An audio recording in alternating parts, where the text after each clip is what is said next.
안녕하십니까 구독자 여러분. 오늘은 25년 5월 4일입니다. 전국 9대도시 개인택시 시세 동향 좀 보고 가겠습니다. 먼저 대표님 본인 소개 좀 해주세요. 예, 안녕하세요. 인천 개인택시 조합 지정업체 갈산상사 이원복입니다. 네, 대표님 서울 시세 어때요? 서울 시세는 전주와 동일하게 1억 1,400 정도에 거래되고 있는데요. 1억 1,400이 아니고 거기서 좀 낮게 파는 데도 좀 있어요. 네. 평균치를 낸 금액을 말씀드린 거예요. 부산은 1억 원, 대구는 6,600만 원, 전주 대비 300만 원이 올랐거든요. 요즘 대구 매물이 매수자들이 많이 몰리는 바람에 요즘 소폭소폭 상승하고 있거든요. 대구 같은 경우는 인구수 비례해서 택시 대수가 너무 많아가지고 감차 애상지역이에요. 감차 애상지역인데 돈 버리는 그 기사분님들하고 통화를 해도 잘 된다는 건 아니에요. 잘 되는 건 아닌데 그만큼 경기가 어둡고 뭐 뚜렷한 대안이 없으니까 그래도 원금을 까먹지 않는 개인 택시가 어떠냐 해서 좀 요즘 개인 택시 쪽으로 좀 몰리는 것 같아요. 네. 예. 그리고 인천은 1억 2,400만 원에 지속적으로 거래되고 있는데요. 인천 같은 경우는 1억 2,400에 안정적으로 거래가 되고 있어요. 매도 물량이나 매수 물량이 거의 빠져 떨어진다는 얘기예요. 그 다음에 대전 같은 경우는 1억 3천만 원을 유지하고 있는데 이 지역도 역시 매도 물량과 매수 물량이 거의 맞아 떨어지는 지역이죠. 울산 같은 경우에는 9,700만 원으로 안정세를 유지하고 계속 지금 내려오고 있거든요. 세종시 같은 경우에는 2억 2천만 원으로 전주 대비 큰 변동사항이었고 제주도는 1억 8,500만 원으로 전주 대비 100만 원 정도가 떨어졌는데 이건 큰 틀의 시장 반영이 된 게 아니고 자연스럽게 100만 원 정도 거래 매물이 좀 줄다 보니까 소폭 하락한 거죠. 예. 광주가 한 200만 원 정도 빠졌네요. 이거 왜 이럴까요? 광주 같은 경우는 그동안 매수자들이 좀 늘고 매도 물량이 좀 딸렸는데 요즘은 이제 역전이 된 거죠. 네. 매도 물량은 많이 나오는데 매수자들이 이제 관망을 하는 거죠. 예. 그럼 대표님 다음 주 전체적인 전망 한번 해주시죠. 다음 주 역시 서울 같은 경우는 1억 1,400에서 소폭 하락이 예상되거든요. 네. 한 50만 원 정도 하락할 것 같고요. 부산 같은 경우는 현 상태를 유지할 것 같고 대구가 지금 6,600만 원에서 매물이 부족한 관계로 소폭 상승할 것 같아요. 그리고 인천 같은 경우에는 1억 2,400만 원으로 안정기에 접어들어서 이 금액대를 지속적으로 유지할 것 같습니다.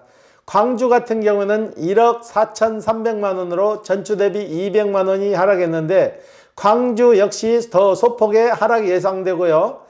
대전 같은 경우에도 1억 3천 선에 거래되고 있는데 매도 물량이나 매수 물량이나 거의 맞아 떨어지는 현상이에요. 울산 같은 경우가 가장 안정권에 들어서 큰 폭의 오름세나 내림세 없이 그 금액을 유지하고 있고요. 세종시 역시 2억 2천 선을 꾸준히 유지하고 있습니다. 제주도 같은 경우는 1억 8,500만 원에 거래되고 있는데 전주에 1억 8,600만 원에서 100만 원이 하락했는데 이건 그 큰 뭐 이슈가 있어서 떨어진 게 아니고 소폭 소강기에 접어들면서 소폭 하락한 거예요. 예. 개인 택시 같은 경우는 매도와 매수에서 완전 가격 결정이 형성되는 거예요. 네. 매도자들이 많고 매수자들이 적으면은 당연히 가격은 떨어지고 다른 건 볼 필요도 없는 거예요. 매도냐 매수가 맞냐 적냐에 따라서 가격이 수시로 변하는 거예요. 네. 예. 대표님 그러면 개인 택시 시세 변동이 있는 게 좋습니까? 아니면 시세 변동이 좀 없는 게 좋습니까?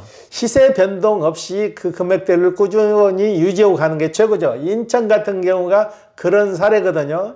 인천 같은 경우에는 매도 물량이나 매수 물량이 거의 딱 맞아 떨어지는 현상이에요. 그러니까 더 이상 오르지도 않고 내리지도 않고 현 상태를 유지하고 있는 거예요. 예. 대표님 이번 주 거래건 중에 기억에 남는 건이 있으면 얘기 좀 해주세요. 예. 저하고 오랜 인연을 가지신 분인데요. 제가 군 제대해서 첫 직장을 가진 데가 있어요. 네. 첫 직장 가져가지고 제가 생산 파트에서 총무를 받거든요. 네. 근데 현장 파트에서 같이 일하시던 분이 52년생이에요. 회사 생활할 때 내가 형님 했는데 그 회사가 경영이 어려워져 가지고 김포로 이사를 갔어요. 네. 김포로 이사 가면서 저도 관두고 그분도 관뒀어요. 그 비슷한 시기에. 근데 그분 같은 경우는 관두고 법인 택시에 가가지고 인천에 법인 택시에 가서 13년을 일을 하시다가 무사고로 개인 택시를 받아갖고 나오신 거예요. 네. 저희 같은 경우는 물류회사를 전향해갖고 물류 파트로 갔다가 지금 매매까지 왔는데 그 형님하고 지속적인 유대관계를 갖다가 어느 날 갑자기 전화가 왔어요. 나이가 너무 고령이다 보니까 개인 택시를 팔아야겠다고 전화가 한번 왔는데 그대로 또 잠잠했어요. 잠잠했는데 그 형수님이 또 전화가 왔어요. 형님이 건강이 안 좋아져 가지고 이제는 정말 팔아야 되겠다. 그랬는데 그 뒤에도 또 잠잠했어요. 네. 그래서 제가 궁금해서 전화를 한번 해봤어요. 어떻게 된 거예요? 그랬더만은 몸이 안 좋아 가지고 지방 도시에 내려가지고 지방 도시 체험을 하고 계신다고 그러더라고. 3개월 체험을 하고 지방의 도시에 가서 살 건지 다시 올라올 건지 결정해서 그때 다시 전화 줄게 그러더라고. 올라오셨는데 한 몇 달을 더 지났거든요. 지났는데 다시 전화가 오셨어요. 이제는 접어야 되겠다. 그 형님 나이가 52년생이라 제가 봐도 그만하실 나이예요. 그래가지고 형수님하고 같이 이제 팔러 왔는데 반가운 마음도 있지만은 그분들이 워낙 서운하게 생각하시더라고. 이걸 본인들이 법인 택시를 해가지고 이 택시를 받아 나왔잖아요. 받아 나와서 지금까지 꾸준히 일을 하시다가 이제 일을 놓으려고 하니까 굉장히 서운하신가 봐. 내 손을 꼭 잡고 이거 팔 때도 좋은 사람한테 갔으면 좋겠다 그러더라고. 근데 이런 또 차를 원하시는 분이 있었어요. 119 공직생활 하다 119 센터장으로 계시는 분인데 이분도 이런 좋은 택시를 찾기를 원했어요. 심성이 바른 사람이 운전하는 택시를 찾기를 원했는데 마침 맞게 연결이 된 거예요. 그래서 내가 그분하고 연결해줘서 계약을 하고 가는데 이분이 마지막 팔고 가면서도 울고 가요. 너무나 정이 들어가지고 개인 택시를 팔고 내일부터는 뭐를 해야 할지 모르겠지만은 서운하다 이거예요. 그래서 형님 건강할 때 개인 택시를 팔아야 어디 놀러도 다닐 수 있는 거니까 개인 택시는 추후에 더 생각하시고 형님이 정 다시 하고 싶다면 1년 내내 다시 사서 할 수 있는 건데 나이가 너무 오래됐으니까 지금 건강할 때 접는 게 더 나을 것 같네요. 그랬더만 본인도 좀 서운한 감은 있는데 그렇게 정리를 하고 가셨어요. 네. 예. 많이 서운하셨나 봐요. 개인 택시를 팔고 가면서 굉장히 눈물을 보이고 가는 분 네. 내가 요 근래에 처음 봤어요. 네네. 네, 대표님 이번 주에는 인천 개인 택시 거주 지역별 차량 대수하고 인천 개인 택시 차종에 대해서 얘기 좀 해주십시오. 인천 개인 택시의 분포도를 보면요. 중구에 296대가 운영 중에 있고요.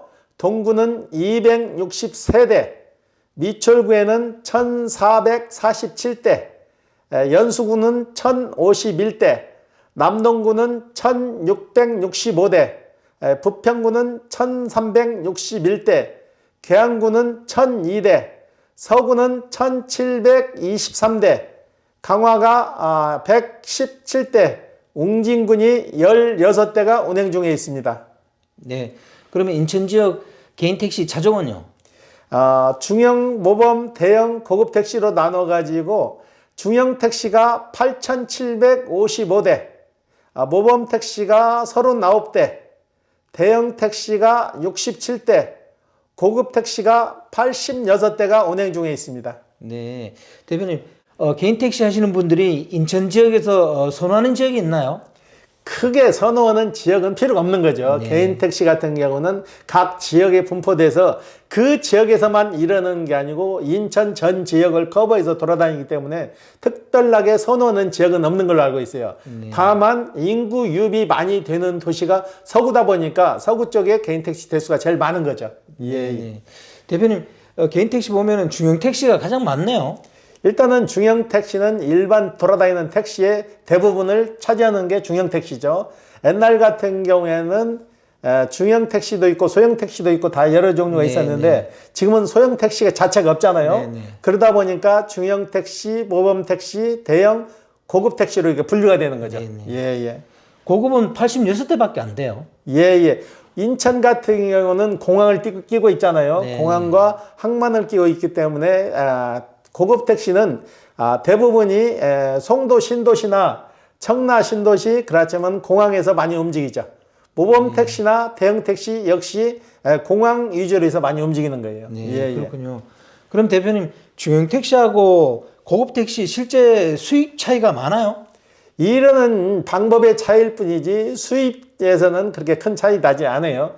다만 모범 택시나 대형 택시나 고급 택시는 공항에서 이르는 강도가 좀 세죠. 네. 그래가지고 공항 쪽에 들어가서 이르는 거 보면은 장거리 위주로 많이 움직이는 거고, 중형 택시는 거의 인천 시내에서 많이 움직이죠. 예, 예. 대표님 차종별로도 보면 이렇게 중형, 모범, 대형, 고급 택시가 있는데 그러면 차값도 좀 차이가 있겠죠? 차이 많이 나죠. 중형 택시는 소나타나 그랜저급까지 전기차도 포함해서요. 모범 택시는 배기량 따라도 다 달라지는 거고 대형 택시는 스타리아나 카니발 종류로 해서 인원수를 좀 많이 태울 수 있는 거. 그 다음에 고급 택시는 브랜드 택시로 해서 아주 좀 차량 가격이 비싼 차로 해서 만드는 거죠. 예, 예. 개인 택시 처음 하시는 분들이 이 차종 때문에 고민하시는 분들이 좀 있죠? 차종 때문에 고민하시는 분들은 잘 몰라서 고민한 거예요. 누구나 선택할 수 있지만은 처음부터 모범 택시나 대형 택시, 고급 택시로 가다 보면은 실패할 확률이 좀 크죠. 네. 그래서 중형 택시로 경력을 어느 정도 쌓은 다음에 가시는 게 택시 역시 도움이 되는 거예요. 네. 예, 예. 대표님 마지막으로 차종으로 고민하시는 분들에게 조언 좀 부탁드리겠습니다. 처음부터 개인 택시를 하시는 분들은 너무나 좋은 차를 선택하지 마시고 중형 택시 요즘 많아요. 소나타나 K5나 그랜저나 K8이나 전기차나 이 정도 차종으로만 해도 충분하니까 너무나 큰 차를 생각하지 마시고 중형 택시 쪽으로 시작하시는 게 좀 도움이 더 되실 거예요. 예, 예. 오늘 인터뷰 감사드립니다. 예. 구독자 여러분, 오늘은 25년 5월 4일입니다. 서울 시세는 그대로고요. 대구가 한 300만 원 정도 올라서 6,600만 원에 거래되고 있답니다. 이건 좀 앞으로 지켜봐야 될 것 같고요. 그 다음에 인천은 뭐 언제나 변함없이 그대로 시세를 유지하고 있고, 광주가 1억 4,300만 원으로 전주 대비 200만 원이 좀 빠졌네요. 그거하고 제주도가 1억 8,500만 원으로 전주 대비 100만 원 빠진 거, 이건 뭐 큰 의미가 없는 것 같습니다. 그리고 개인 택시 차종 때문에 고민하시는 분들이 있는데 대부분 중형 택시가 대부분인 걸로 봐서 처음 진입하시는 분들은 중형 택시로 가는 게 맞는 것 같습니다.